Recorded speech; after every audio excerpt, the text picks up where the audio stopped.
there aren't many people or organizations in 9/11 movement that cater strictly to the geopolitics. Architects and engineers cater strictly to the physics and the collapses of World Trade Center 1, 2, and 7. Lawyers Committee for 9/11 basically are just barely existing on the premise that um, no plane crashed into the Pentagon, or that American Airlines Flight 77 didn't crash in the Pentagon, and Flight 93 didn't crash in Shanksville. They did two videos regarding on this matter and had Ed Asner narrated these 2-minute clips questioning the validity of these plane crashes. And they're barely hanging on. In fact, they actually have a court case in Washington based on the anthrax attacks, the anthrax letters, um, and why the FBI basically covered up the crime. Um, well, good luck to them on that. That's actually important because that was part of the reason why we went to war in Iraq. Um, and 9/11 Truth Action Project, there's not much to say there. I think they're a dead organization because they basically have a bunch of people at their as board members who don't even believe anyone was killed at Sandy Hook, much less that there were any hijacked planes on 9/11. Some of the people even are hologram believers. I don't know where you can try and uh, gain new members for these groups who promote such radical ideas and beliefs.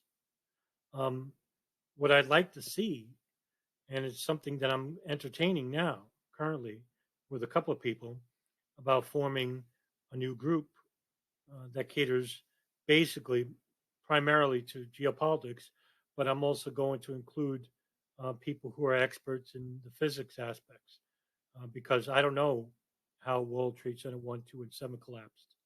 And my opinion would basically be without experience in the subject. And I think this is exactly the core reason why groups like Lawyers Committee and TAP, 9/11 TAP, fail in their endeavors is because they have way too many people who espouse rabid conspiracies that are based on nothing more than what they've learned from others or from their own falsified positions.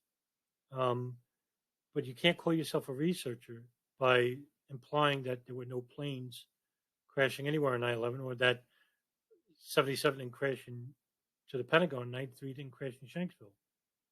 Because who are we blaming for 9/11 if that was the case? And how in the world did we convince thousands of federal and state local investigators as well as civilians to keep their mouths shut about a plane crashing in both of those areas?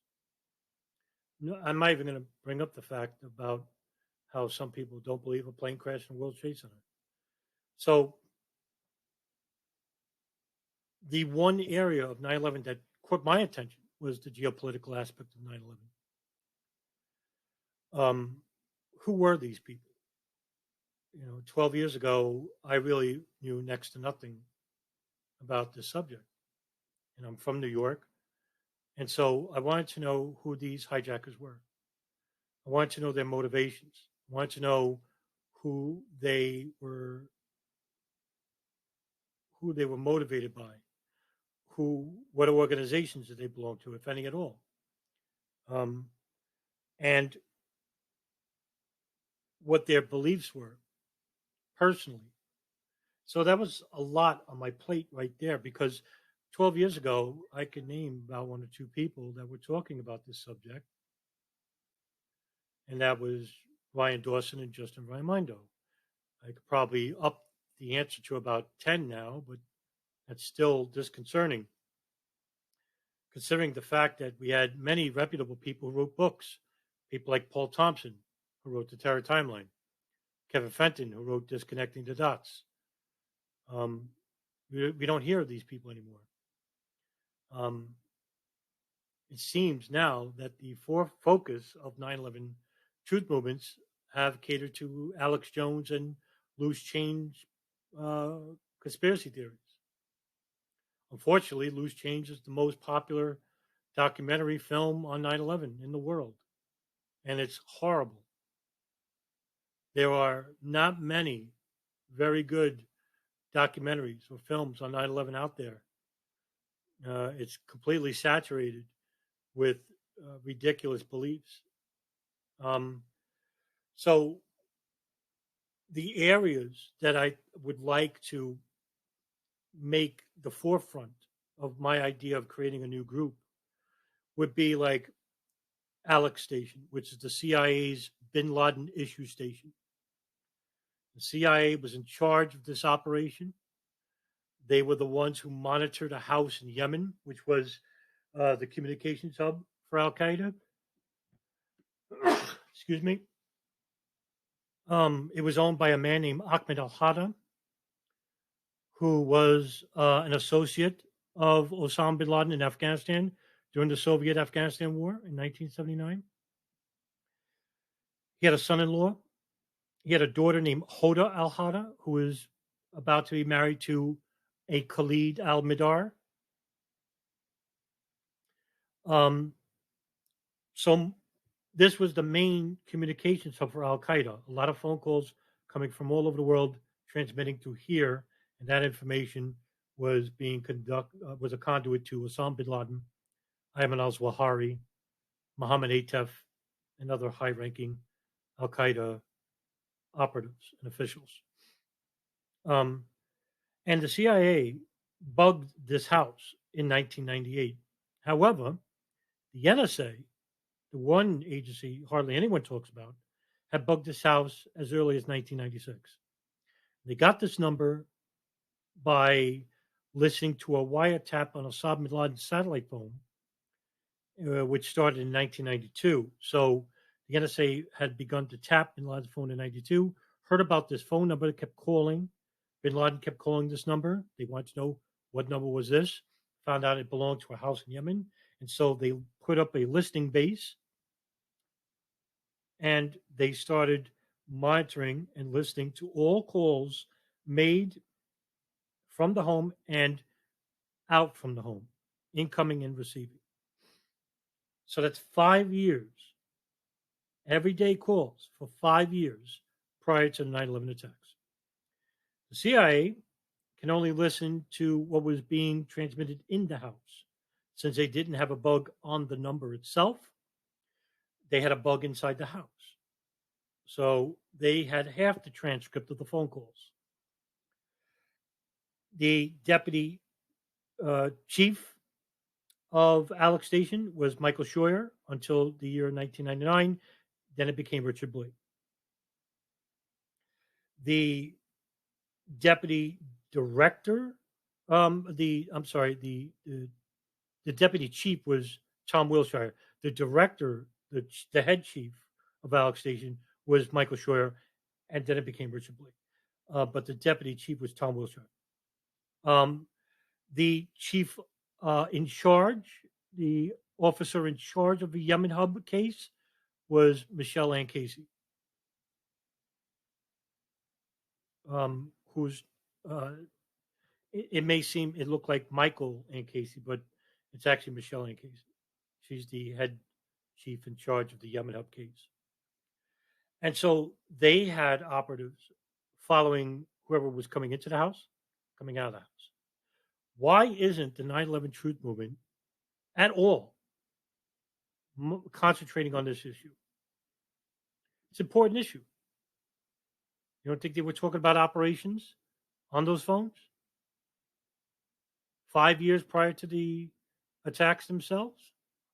This is the epicenter of Al Qaeda right here. This the Yemen Hub. Why isn't Lawyers Committee for 9/11 addressing this issue? Why isn't 9/11 Truth Action Project addressing this issue? Why isn't Jason Burmis addressing this issue? Why isn't Luke Radowski addressing his "We Are Change New York." You're too busy running around chasing Larry Silverstein, yelling in his face. Whoopie-doo. You ain't going to get nothing out of him. How come we ain't filing Freedom of Information requests about getting some files shaken loose? The files that are redacted by the 9/11 Commission or by the State Department. No, instead, you want to make films and you want to make videos espousing how the planes were remotely guided under a bunker by Dov Zakheim, like if he's playing with an Atari joystick. That's 9/11 for you? Why aren't we talking about Able Danger? The Defense Intelligence Agency program run by Peter Shoemaker, General Peter Shoemaker. Lieutenant Colonel Anthony Schaefer, who was part of the Able Danger team, uncovered metadata about 3 terrorist cells inside the United States. 2 important ones. One was the Brooklyn cell, led by Omar Abdel Rahman, who was convicted for his part in the Landmarks plot and the 1993 World Trade Center bombing.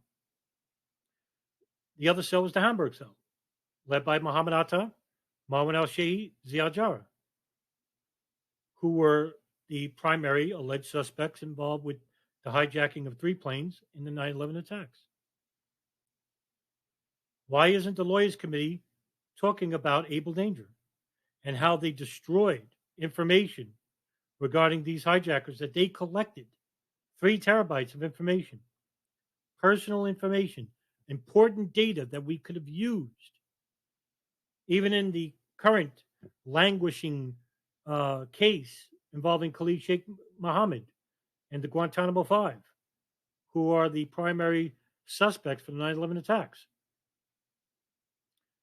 Why did SOCOM lawyers, Army lawyers, tell Able Danger Team to destroy this data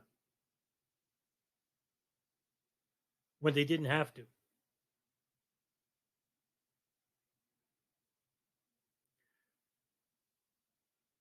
Why are we not talking about any of these issues? Instead, you want to blame Israel for everything under the sun. You want to say that the Saudis are patsies, that they weren't even involved in hijacking the planes. Well, guess what? Now you're in a dead end. Because who are we blaming for 9/11? There's no hijackers involved. No one.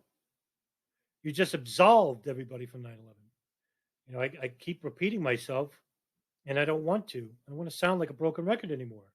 But you people in the truth movement have the nerve to espouse conspiracy theories and then make reputable truthers, people who actually do care, and people who don't espouse conspiracy theories feel ostracized because they don't know whether they're important enough, whether to believe this nonsense.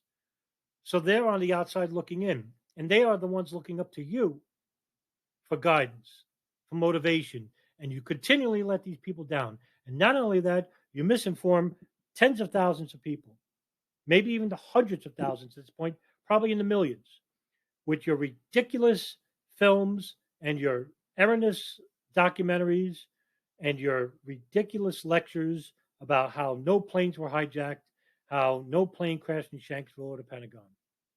Congratulations. You just absolved the CIA, the NSA, the Israeli Mossad, the Saudi GID from having any type of complicity in the attacks. Because why were the Saudis and Israelis monitoring inside the United States? They were monitoring the hijackers. There's no hijackers. That means there's no Saudis and Israelis monitoring anyone in the first place. We can't connect them to 9/11. So that's one thing out the door. 2, the CIA, the NSA, monitoring the hijackers abroad. Not here in the States, but abroad.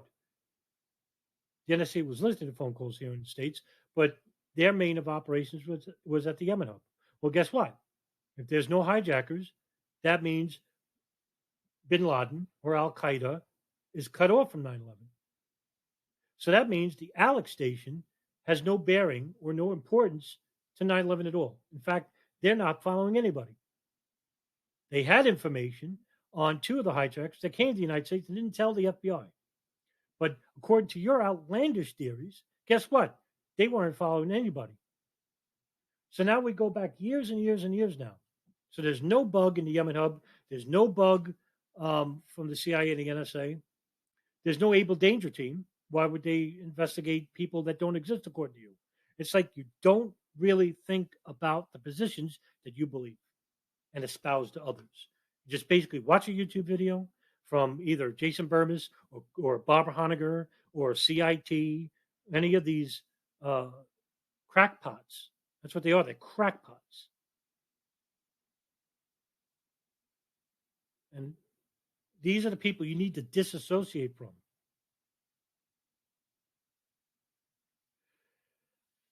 We need a new movement, a new group. Not even a movement. We don't even need a movement.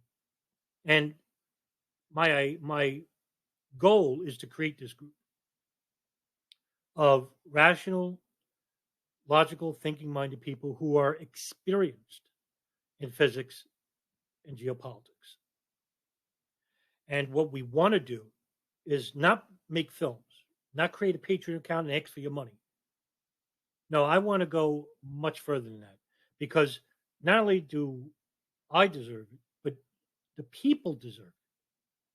The victims' families, the most important people of all, they deserve so much more. Don't you agree? Instead of being lied to, not just from the government, but from the very people themselves, by espousing these Alex Jones fanatic theories. We need to start talking about the important issues that show a connection with intelligence and evidence. Evidence, factual information that we can work with so that we can go to court and open up a freedom of information request about extra hijackings that were supposed to happen that day, or about the FBI's cover-up of the mass arrests in the FBI PENTTBOM sting of September 13th and 14th. That's right. They tried to hijack extra planes on September 13th and 14th.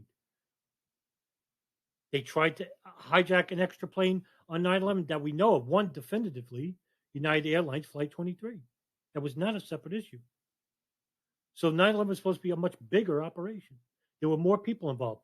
But if you think I'm espousing the official narrative, I'm not. I'm actually just asserting to you that, yes, the planes were hijacked. But the ring was much bigger, because if we go by the official narrative of 19 hijackers, well, we could prove that's wrong already. There were more, a lot more. Even Zacarias Moussaoui admits at his own trial that he was selected for a second wave. He actually was initially to be a part of the initial operation, but he fell out of favor, and bin Laden actually put him in the second wave of attacks. A second wave. He wasn't tortured. He's not in Guantanamo. He was tried in federal court in Minneapolis. And he actually said from his cell, his prison cell, that he would take the stand against the Saudi government, because that's who funded him, as well as others. So we need to talk about not just Able Danger, not just the Yemen Hub. We need to talk about the 93 bombing. We need to talk about the Millennium Plot, Majinka Plot. We need to talk about who funds these people, who basically covers up their deeds afterwards. We need to start talking about foreign intelligence of Israel and how they're closely watching these people inside the United States without informing the FBI or the State Department of their activities. We need to start pressuring our government to open up more documents and files showing Saudi financing the Israeli foreign intelligence ring using moving front companies. We need them to pressure about why the CIA never really told the FBI about two hijackers inside the United States. We need to pressure them to answer as to why they had to destroy 3 terabytes of information regarding Able Danger program, why they ostracized Lieutenant Colonel Anthony Schaefer and took away his security clearance because he told the truth, because he was interviewed by Philip Zelikow of the 9/11 Commission.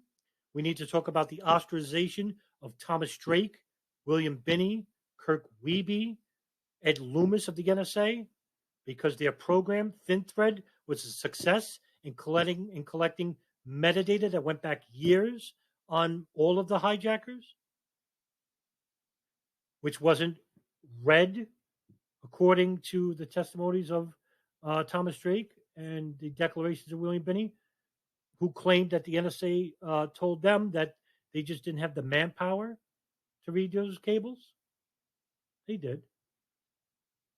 They sure did.